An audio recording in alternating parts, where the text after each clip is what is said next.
Welcome to my channel maths coding. और आज का हमारा टॉपिक है क्लास 10 चैप्टर 4 का क्वाड्रेटिक इक्वेशन। आज के वीडियो में हम चैप्टर 4 को पूरी तरीके से कवर करेंगे, हर चीज। चैप्टर 4 में जो भी पढ़ना है आज पूरा लेक्चर उस वीडियो पे होगा, उस टॉपिक पे होगा, पूरा कंप्लीट लेक्चर। आइए हम लोग देखते हैं क्वाड्रेटिक इक्वेशन, है ना। तो क्वाड्रेटिक इक्वेशन आप पहले भी नाम सुने होंगे, क्लास 8 में भी पढ़ना है, 9 में भी पढ़ना है ना। तो क्लास 10 में पूरा एक चैप्टर है और इससे बोर्ड में करीब 10 नंबर, 7-8 नंबर, 10 नंबर के अप्रॉक्स क्वेश्चन आते हैं, बट प्रॉब्लम भी आते हैं और एक्स फाइंड करना भी होता है। तो आज हम देखते हैं नेचर ऑफ रूट से भी क्वेश्चन होता है, कंप्लीटिंग स्क्वायर से भी क्वेश्चन होता है। तो आज हम लोग हर टॉपिक को डिस्कस करेंगे अपने लेक्चर में, है ना। तो आइए देखते हैं। तो सबसे पहला है कि क्वाड्रेटिक इक्वेशन है क्या। क्वाड्रेटिक इक्वेशन है क्या, what is quadratic equation. Quadratic equation is polynomials, है ना। क्वाड्रेटिक इक्वेशन क्या है, पॉलिनोमियल्स है जो ax² plus bx plus c के फॉर्म में हो, ax² plus bx plus c के फॉर्म में हो, जहां a b c are real number,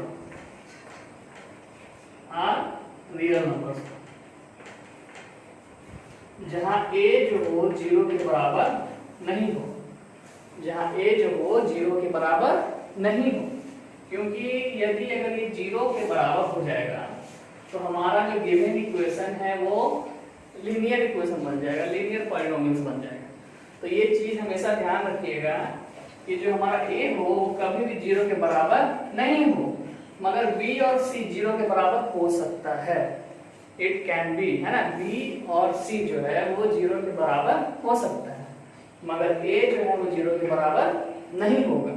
इसलिए आप ध्यान रखिएगा कि ये जो गिवन इक्वेशन है वो a b c रियल में होना चाहिए और a नॉट इक्वल टू 0 होना चाहिए। This is called the quadratic equation. इसी को हम क्या बोलते हैं, क्वाड्रेटिक इक्वेशन, मतलब द्विघात समीकरण। हिंदी में अगर जो बच्चे पढ़ते हैं क्वाड्रेटिक को समझेंगे द्विघात, है ना, जिसपे पावर 2 हो, वैसा इक्वेशन जिसका पावर, जिसका एक्सपोनेंट, जिसका घात 2, उसे हम बोलेंगे क्वाड्रेटिक इक्वेशन। जहां a और b और c जो होगा वो रियल नंबर्स होगा और a जो होगा 0 के बराबर नहीं होगा। क्यों नहीं होगा वो हम बताएं। क्योंकि यदि अगर वो 0 के बराबर हो जाएगा तो गिवन इक्वेशन हमारा लीनियर हो जाएगा। क्योंकि 0 से हम किसी भी वेरिएबल में मल्टीप्लाई करते हैं तो वो क्या कर देता है, उसको 0 कर देता है। अब जैसे ही इसे 0 हो जाएगा, ये नंबर जब 0 हो जाएगा हमारा टर्म, तो सिर्फ बचेगा bx प्लस c, जो कि कभी भी क्वाड्रेटिक, कभी भी द्विघात समीकरण नहीं होगा, कभी भी क्वाड्रेटिक इक्वेशन नहीं होगा। तो आइए देखते हैं कि हम क्वाड्रेटिक इक्वेशन को सॉल्व कैसे करते हैं।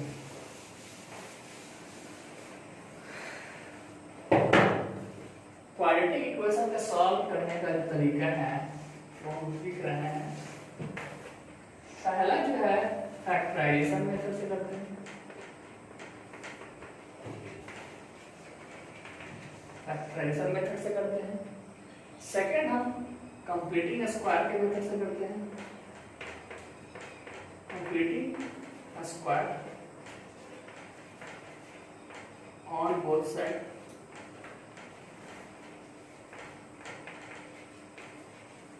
और तीसरा जो है वो हमारा है यूजिंग फॉर्मूला। आपको ये जानकर खुशी होगा कि श्रीधराचार्य रूल, भारत के वैज्ञानिक थे श्रीधराचार्य, उन्हीं के बनाए हुए फॉर्मूला से हम इसे सॉल्व करते हैं। तो हम कह सकते हैं by using formula, by using formula, by using formula. By using formula मतलब इसमें जो हम फार्मूला यूज करते हैं उसको बोलते हैं श्रीधराचार्य रूल, जो इंडिया के ही मैथमेटिशियन थे, उन्हीं के रूल के द्वारा हम क्वाड्रेटिक इक्वेशन को सॉल्व करते हैं। तो जहां आप देख रहे हैं कि फैक्टराइजेशन, जो आप क्लास 8th में भी पढ़ रहे होंगे, 9th में भी पढ़े होंगे, है ना। तो 10th में भी आपको वो काम देगा फैक्टराइजेशन, और इसलिए पहले ही बोलते हैं कि जो भी बच्चे अगर पढ़ रहे हैं तो अलजेब्रा पे खासकर फैक्टराइजेशन पे ज़्यादा ध्यान दें, क्योंकि अब जिस बच्चे को फैक्टराइजेशन नहीं आएगा उससे सॉल्व नहीं होगा क्वाड्रेटिक, क्योंकि यूजिंग फार्मूला जब हम सिर्फ 4 रूल से बनाते हैं वो थोड़ा लेंथी फार्मूला है, समय लगता है। एग्जाम में अगर आपके पास टाइम नहीं है, टाइम सेविंग भी करना है, 3 घंटे के एग्जाम में बहुत सारे क्वेश्चन आपको सॉल्व करना होता है। तो अगर फैक्टराइजेशन आपको आता है तो अच्छी बात है, नहीं तो मैं इसके लिए अलग से एक वीडियो बनाऊंगा जहाँ पे आप किस तरीके से क्वाड्रेटिक इक्वेशन को फैक्टराइजेशन से सॉल्व करेंगे। दूसरा है कंप्लीटिंग स्क्वायर बोथ साइड, और थर्ड जो है बाय यूजिंग फार्मूला है। ये दोनों टॉपिक आप इसके पहले नहीं पढ़े होंगे, इसके पहले सिर्फ आप फैक्टराइजेशन पढ़े होंगे, लेकिन आज जो हम पढ़ेंगे कंप्लीटिंग स्क्वायर भी पढ़ेंगे और बाय यूजिंग फार्मूलाज भी पढ़ेंगे। फैक्टराइजेशन का हम कुछ समझा देते हैं ताकि आपका अगर पढ़ा हुआ हो तो वो आपको रिफ्रेश हो जाए कि आखिर फैक्टराइजेशन से हम बनाते कैसे हैं। ठीक है, तो फैक्टराइजेशन मेथड में जो हमारा है वो है मिडिल स्प्लिट, उसको हम बोलते हैं middle split process. Middle split की मदद से हम इसको सॉल्व करते हैं। ठीक है, तो कैसे सॉल्व करते हैं देखते हैं, आइए देखते हैं। सबसे पहले हम क्लियर आपको कर दें कि कोई भी अगर चीज दिया हुआ है अगर मैथ में, तो आप उसको पहचान ले कि वो क्वाड्रेटिक इक्वेशन है या नहीं, मतलब द्विघात समीकरण है या नहीं। बहुत सारे बच्चे कंफ्यूज रहते हैं, क्वेश्चन देखते हैं, उनको हमेशा ये चाहिए कि जब इस फॉर्म में होगा तभी क्वाड्रेटिक इक्वेशन होगा, मतलब ये खोजते हैं, मगर ऐसा नहीं है ना। हम कुछ एग्जांपल लेके आपको समझाते हैं जिससे आपको क्लियर हो जाएगा कि क्वाड्रेटिक इक्वेशन कौन है और कौन नहीं है।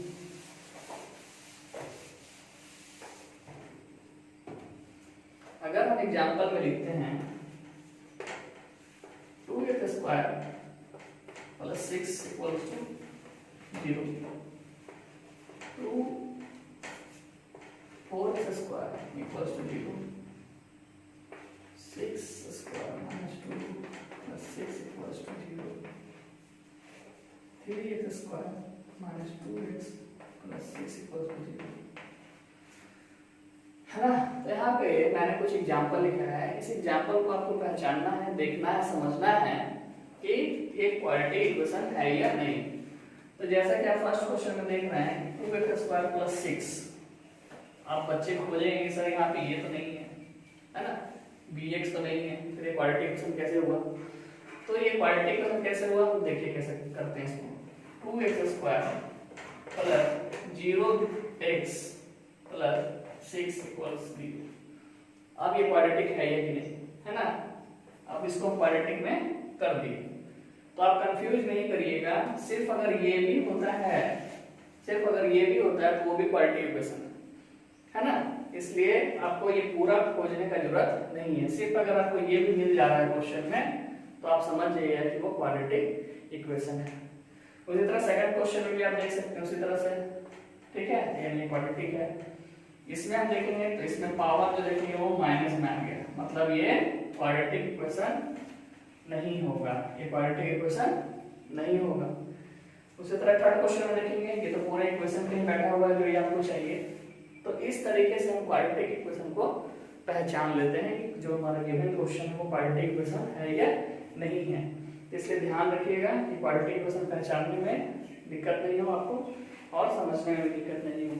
अब ये ना ये क्वेश्चन देखे हैं और क्वेश्चन से 4x स्क्वायर लिखा हुआ है तो आप ये तो क्वाड्रेटिक नहीं है, मगर वो क्वाड्रेटिक है क्यों है हम आपको लिखकर समझा देंगे। क्वाड्रेटिक इक्वेशन का सॉल्व करने का 3 तरीका आपको हमने बताया, लेकिन फैक्टराइजेशन पहले से भी पढ़ते आ रहे हैं, लेकिन आज कुछ उसका हम रिफ्रेश कर देते हैं आपको ताकि जो पिछले क्लास में आपने पढ़ा होगा तो आपको क्लियर हो जाएगा। जैसे कि एग्जाम्पल लेते हैं,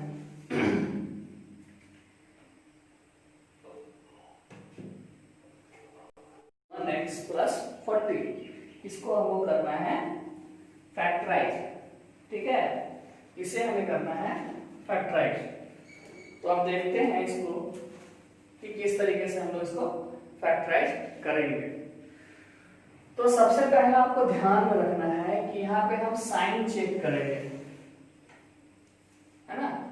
जिसे हम बोलते हैं mathematical operator, plus minus divide into. लेकिन क्वाड्रेटिक इक्वेशन में हमको बस चेक करना है कि प्लस कितना है और माइनस कितना है, माइनस और प्लस को काउंट करना है। तो हम देख सकते हैं कि एक यहाँ प्लस है और एक यहाँ प्लस है, मतलब दो प्लस है और माइनस कितना है, एक। तो आप क्वाड्रेटिक इक्वेशन में ये ध्यान रखिएगा कि जब भी ऑपरेटर होता है हमारा प्लस माइनस जो होता है वो पेयर में टूटता है, मतलब पेयर होना चाहिए।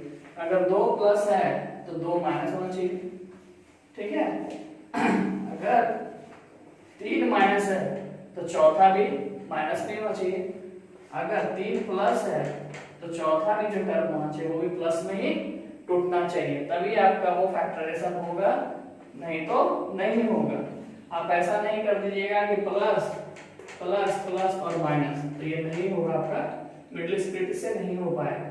उसी तरह माइनस माइनस और प्लस, तो भी आपका मिडिल स्प्लिट नहीं हो पाएगा, मतलब ये बीच का टर्म आपका दो टर्म में ब्रेक नहीं करेगा। आपको साइन का भी ध्यान रखना है कि साइन जो है वो पेयर में होना चाहिए, या तो दो प्लस दो माइनस, या तो चारों माइनस, या तो चारों प्लस। इस तरीके से होगा, तभी आपका ये बीच का टर्म जो होगा वो फैक्टराइज होगा, मतलब दो भागों में टूटेगा। ये पहला स्टेप आपका हुआ। सेकेंड स्टेप में आपको करना क्या है कि ये दोनों टर्म को मल्टीप्लाई करना है। ये दोनों टर्म को क्या कर देना है, मल्टीप्लाई कर देना है। 6 into 40 यानी हो गया कितना, 240, ठीक है। अब इस 240 को आपको क्या कर देना है, प्राइम फैक्टराइजेशन। क्या करना है, प्राइम फैक्टराइजेशन।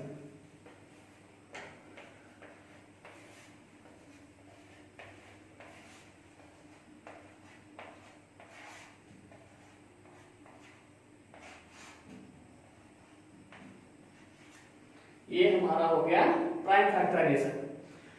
अब इस प्राइम फैक्टराइजेशन को हमको अब ऐसा करना है कि जोड़ने या घटाने पर जो हमारा आ जाए वो 31 आ जाए, मतलब प्लस करके या माइनस करके 31 आ जाए, मगर वो दोनों टर्म को मल्टीप्लाई करने पर हमारा आना चाहिए 240। यही पे बच्चे को प्रॉब्लम होता है, यही पे उनको समझ में नहीं आता है किस तरह से मल्टीप्लाई करें ताकि जोड़ने और घटाने में यही टर्म आ जाए, मगर मल्टीप्लाई करने पर 240 है।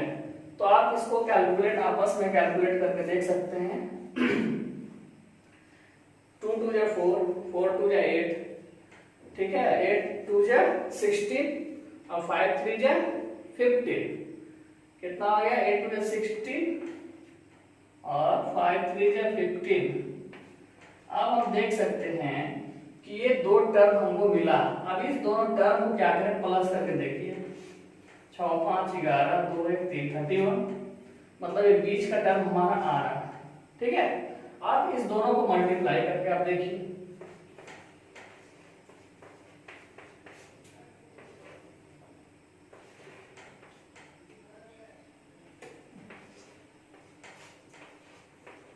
देख सकते हैं कि 240 आ गया, मतलब मल्टीप्लाई करने पर हमारा ये आ गया और ऐड करने पर ये आ गया। मतलब हम कह सकते हैं कि जो 31 है वो किस तरीके से मिडिल स्प्लिट होगा, मतलब उसको कैसे तोड़ेंगे, एक 16 में और दूसरा 15 में है। तो आपको यहाँ पे मल्टीप्लाई करना है, आपका ये आप फ्री है कैसे मल्टीप्लाई करना है आपको। हम जैसे चाहे वैसे इसको मल्टीप्लाई करके आपस में तोड़ मरोड़ कर आप कुछ कर सकते हैं कि ताकि ये बीच का टर्म आ जाए और मल्टीप्लाई करने पर 240 आ जाए। इसको आपको प्रैक्टिस करना होगा, कम से कम 10-20 क्वेश्चन आप बनाइएगा, तो ये कॉन्सेप्ट आपका क्लियर हो जाएगा कि आखिर ये किस तरीके से हम करते हैं।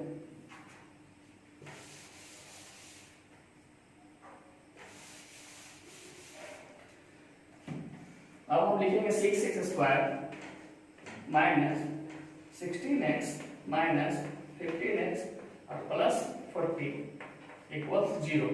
आप देख सकते हैं कि 16 और 15 को जब हम ऐड करेंगे तो माइनस 31 आएगा, ठीक है, और 16 और 15 को मल्टीप्लाई करेंगे तो 240 आएगा। आप यहाँ देख सकते हैं कि 2 प्लस और 2 माइनस, मेरा जो ऑपरेटर था जो पहले हम बोलेंगे, जो प्लस माइनस होगा वो फैक्टराइज मतलब टूटेगा पेयर में, मतलब 2 प्लस 2 माइनस 2 माइनस 2 प्लस, या तो चारों माइनस या तो चारों प्लस। तो यहाँ पे मेरा सारा कंडीशन सेटिस्फाई हो रहा है, मतलब हम कॉमन लेने के लिए तैयार है, ठीक है। आइए देखते हैं कॉमन कैसे लेते हैं। अब यहाँ देख सकते हैं कि 6 और 16 हाईएस्ट कॉमन फैक्टर कौन होगा दोनों में, 6 और 16 में, तो हमारा होगा 2। ठीक है, उसके बाद x स्क्वायर और x में भी हाईएस्ट कॉमन फैक्टर क्या होगा, x, ब्रैकेट देना है। अब यहाँ 6 था 2 निकाल दिया, यहाँ बचेगा 3x, यहाँ हो गया 2 8 जा 16।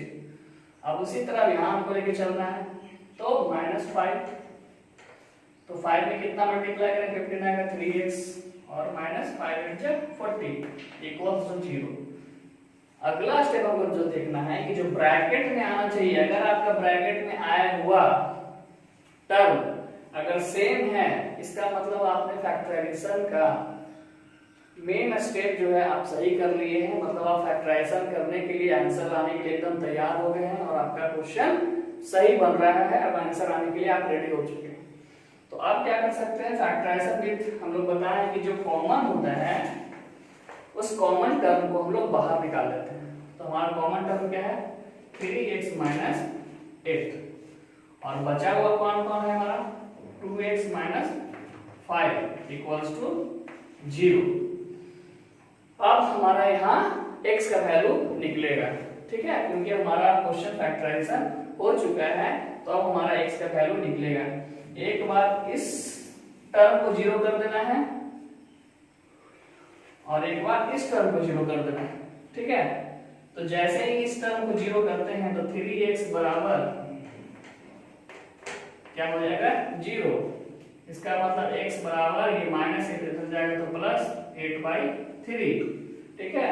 उसी तरह अगले बार इस टर्म को 0 कर देना है आपको, तो 2x - 5 इक्वल्स टू 0। तो 2x बराबर ये माइनस इधर आएगा तो प्लस, यानी x बराबर 5/2। ये आपका 2 आंसर हो गया, मतलब 2 रूट्स हो गया, मतलब 2 जीरोज हो गया। ये अल्फा और दूसरा बीटा। मैंने पिछले क्लास में बताया था कि जितना भी पावर होगा, जितना भी घात उसका होगा, जितना भी एक्सपोनेंट होगा, उतना ही उसका आंसर भी आएगा। 2 पावर है तो 2 answer, 3 power 3 answer, 4 power 4 answer. अब इस तरीके से फैक्टराइजेशन मेथड से हम लोग क्वाड्रेटिक इक्वेशन को सॉल्व कर सकते हैं, है ना। अब हमारा यहाँ आंसर आ गया 8/3 और 5/2। तो फैक्टराइजेशन मेथड हम आपको रिफ्रेश कर दिए हैं और हम आशा करते हैं कि आपको ये समझ में आया होगा। आपका जो पीछे अगर पढ़े होंगे तो वो आपको रिफ्रेश हो गया होगा, दिमाग में फिर से वो बात आ गई होगी किस तरीके से हम फैक्टराइजेशन मेथड से क्वाड्रेटिक इक्वेशन को सॉल्व करते हैं। ये बहुत ही इंपॉर्टेंट है, आपका टाइम सेविंग करता है, क्योंकि फार्मूला अगर यूज करते हैं तो समय लगता है ज्यादा, ये आपका टाइम बचा देता है, इसलिए आप ध्यान रखिएगा, है ना। इस मेथड को कभी नहीं भूलिए और हमेशा इसको ध्यान रखिए। अब हमारा सेकंड मेथड है क्वाड्रेटिक इक्वेशन सॉल्व करने का। Solve the quadratic equation by using completing square both side. मतलब हमको कंप्लीटिंग स्क्वायर की मदद से क्वाड्रेटिक इक्वेशन को सॉल्व करना है ना, स्क्वायर की मदद से, ठीक है। क्योंकि एक क्वाड्रेटिक इक्वेशन पढ़ रहे हैं तो हम लोग इसे स्क्वायर का मेथड्स यूज करेंगे और ये मेथड भी अच्छा है, एग्जाम में आता है, इसलिए आप ध्यान से आप देखिएगा किस तरीके से हम लोग कंप्लीटिंग स्क्वायर के मेथड से क्वाड्रेटिक इक्वेशन को सॉल्व कर लेते हैं। तो सबसे पहला एक एग्जांपल मैंने लिख रखा है, x² - 10x - 2 = 0। इसको हम लोग को बनाना है by using completing method square, मतलब स्क्वायर करके इसको बनाना है। देखते हैं कैसे बनाते हैं, इसका स्टेप ध्यान से आप देखिएगा, समझिएगा। तो सबसे पहला काम जो आपको करना है वो क्या करना है कि x² - 10x इस टर्म को उठा के आपको ले आना है इधर, है ना। LHS से उठा के उसको आपको ले आना है RHS में, ठीक है। इधर से उठा के लेके आना है इधर, ठीक है। उसके बाद फिर आपको क्या करना है कि x² यहाँ पे लिखा हुआ है, ठीक है।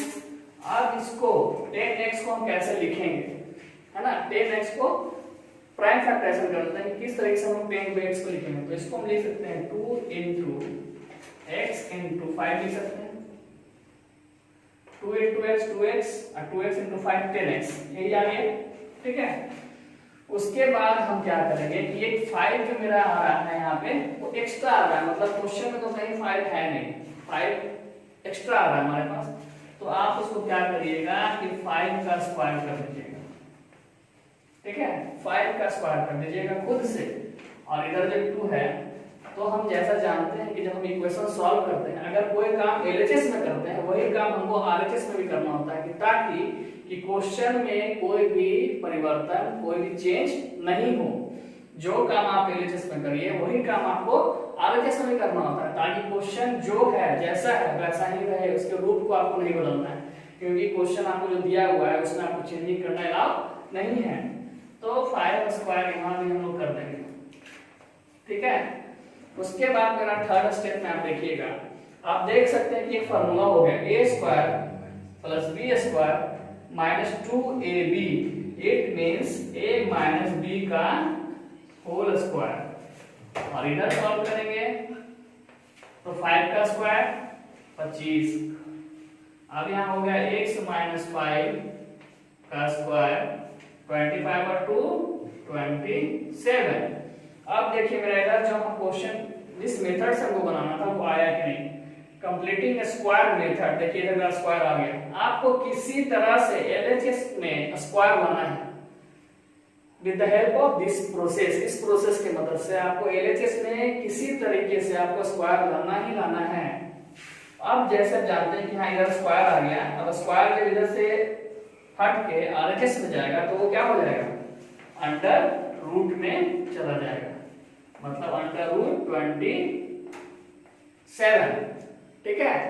उसके बाद x माइनस 5, अब रूट 27 को जब हम फर्दर फैक्टराइज करेंगे तो वो आएगा 3 रूट 3, ठीक है। 27 को लिख सकते 3 into 3 into 3, दो 3 है तो एक 3 बाहर आ जाएगा और एक 3 अंदर रह जाएगा। अब हम जानते हैं कि रूट को जब भी हम तोड़ते हैं तो दोनों साइन आता है, प्लस भी आता है और माइनस भी आता है। ये चीज आप ध्यान रखिएगा क्वाड्रेटिक इक्वेशन में, खासकर आज से पहले आप रूट कभी भी तोड़ते होंगे तो साइन नहीं लगाते होंगे, लेकिन आज ध्यान रखना है कि रूट जब भी टूटे तो आपको साइन को ध्यान रखना है, प्लस भी होगा आपको माइनस में भी होगा।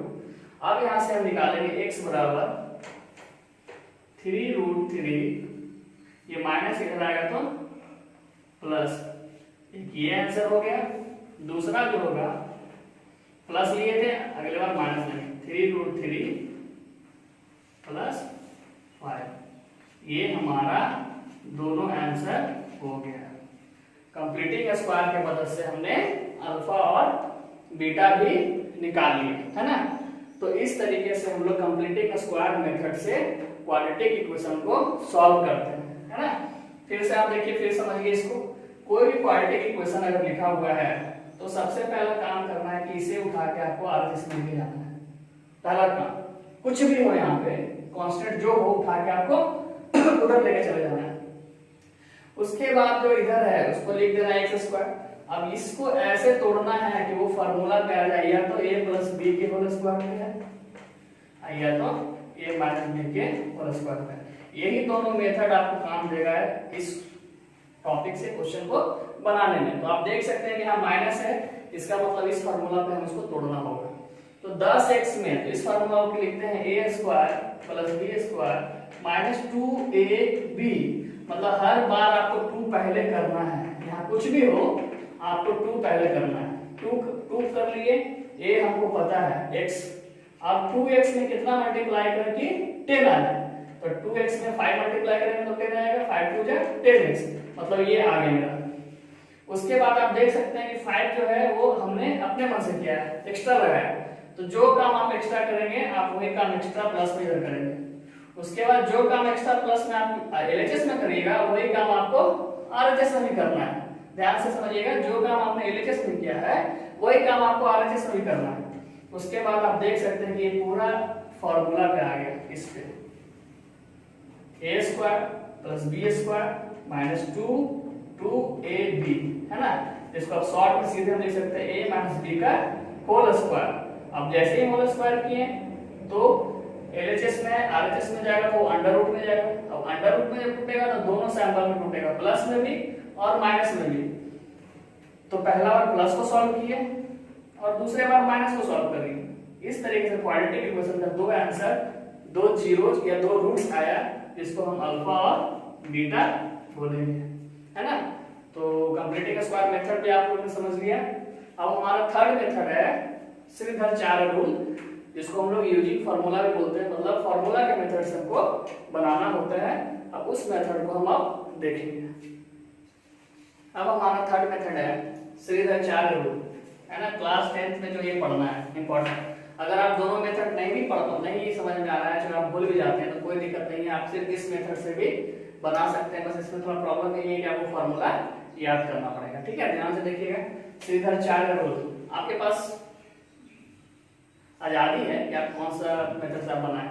तो अगर आप नहीं भी आ रहा है वो दोनों मेथड, अगर क्लियर नहीं हो पा रहा है, पीछे का आपका बढ़िया से नहीं कंप्लीट है, तो आप श्रीधर रूल सिर्फ क्लास 10th में पढ़ना है। मतलब आप देख सकते हैं इस मेथड से भी हम लोग निकाल सकते हैं। ध्यान से देखिएगा। तो श्रीधर रूल में कहना क्या है कि ये हमारा हो गया ए, ये हमारा हो गया बी, और ये हमारा हो गया सी। ठीक है, मतलब ए बी सी हम कांस्टेंट, सबका कोफिशिएंट, एक्स का कोफिशिएंट हम लोग लिख लिए। अब श्रीधर रूल के अकॉर्डिंग हम क्या करना है, डी निकालना होता है, जिसको हम लोग बोलते हैं डिस्क्रिमिनांट।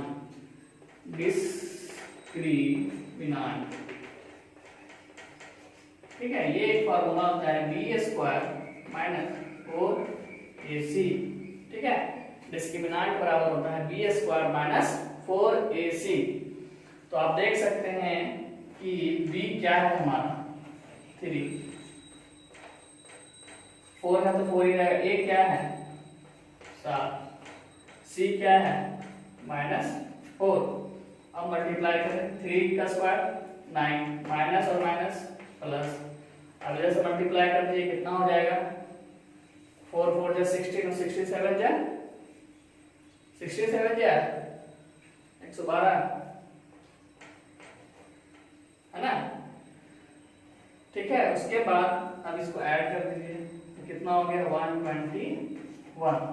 ये हमारा क्या हो गया 121। अब ध्यान रखिएगा कि b का वैल्यू जो हो वो हमेशा 0 या 0 से बड़ा आना चाहिए, तभी आप श्रीधर रूल को कंप्लीट बनाइएगा। मतलब पूरा नीचे तक बनेगा, मतलब अल्फा और बीटा आपका आएगा। आपको ये कंडीशन हमेशा ध्यान रखना है कि b जो हो वो हमेशा ग्रेटर देन या इक्वल टू 0 होना चाहिए।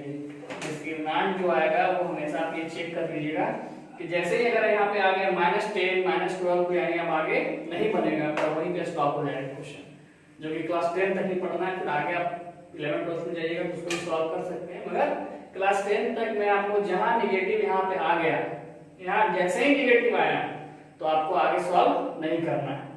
अब हम देखेंगे कि किस तरीके से अब इसका रूट्स हम फाइंड करेंगे, मतलब अल्फा और बीटा फाइंड करेंगे। ठीक है, तो यहाँ से फॉर्मूला होता है x बराबर -b प्लस माइनस √d/2।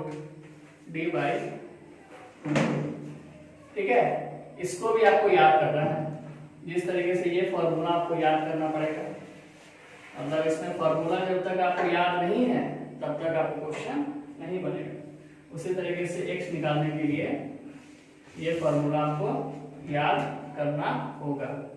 अब देख सकते हैं कि यहाँ पे क्या है, तो हम जैसे ही बोले कि पावर 2 है, क्वाड्रेटिक है, आंसर इसमें 2 आएगा, अल्फा भी आएगा और बीटा भी आएगा। तो यहाँ से हम अल्फा बीटा निकाल लेंगे, क्योंकि एक ही क्वेश्चन में 2 साइन है, तो दोनों साइन को अलग अलग कर लेंगे। मतलब अल्फा बराबर -b प्लस √d/2a और बीटा बराबर -b √d/2a। अब यहाँ से हम सारा वैल्यू पुट कर देंगे। देखते हैं b बराबर कितना है 3, फॉर्मूला में -3 माइनस दिया हुआ है -3। d हमने कितना निकाला 121। 2a कितना है 7, यहाँ पुट कर दिए। ठीक है, उसी तरह बीटा में भी वही काम करना होगा। -b मतलब -3 √d यानी 121, 2a मतलब 2 × 7। ठीक है, यहाँ तक अल्फा और बीटा में मैंने वैल्यू रख दिया, abc जो ऊपर से था उसको देखकर। अब आपको इसको सॉल्व करना है, तो देखते हैं कैसे इसको सॉल्व करते हैं।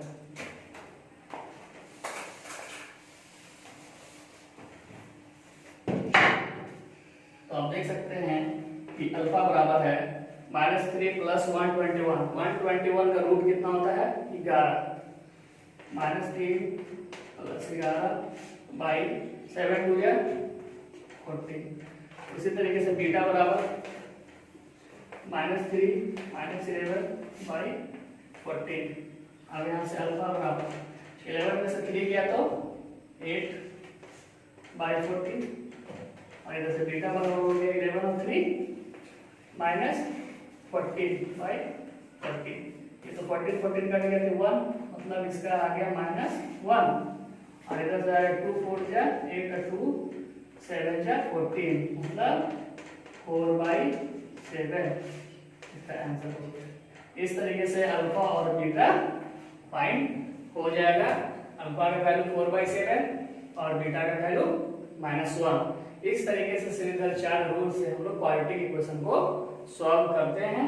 आपको ये ध्यान रखना है फॉर्मूला, और दूसरा ये, और तीसरा ये ध्यान रखना है कि b जो हमेशा ग्रेटर देन या इक्वल टू 0 होगा, तभी आप आगे क्वेश्चन को बना पाइएगा। नहीं तो जैसे ही माइनस आएगा तो आगे आपको क्वेश्चन नहीं बनेगा।